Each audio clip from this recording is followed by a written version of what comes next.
ഒരു I C base എങ്ങനെയാണ് solder ചെയ്യുന്നതാണ് കാണിക്കുന്നത്, ഡ്രൈ സോൾഡർ ആകാതെ.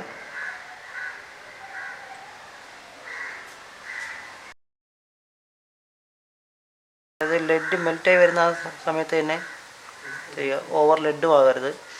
വീണ്ടും ഫ്ലെക്സ് ഒന്ന് വയ്ക്കുക.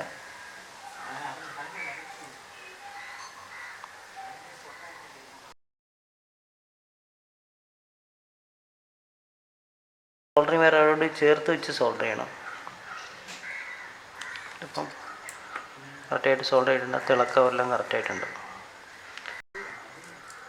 പ്രോപ്പർ സോൾഡറിങ് ചെയ്യുന്നതിൻ്റെ ഒരു വീഡിയോ ആണ് നിങ്ങളിപ്പോൾ കണ്ടത്. ഡ്രൈ സോൾഡർ ആകാതെ, അല്ലാതെ ഇങ്ങനെ എടുത്ത് സോൾഡർ ചെയ്ത ഡ്രൈ സോൾഡർ ആയി പോവും. ഇപ്പോൾ ഡയറക്റ്റ് സോൾഡറിങ് വയറോട് ചേർത്ത് ആണ് പ്രോപ്പർ സോൾഡറിങ്. ഓക്കെ.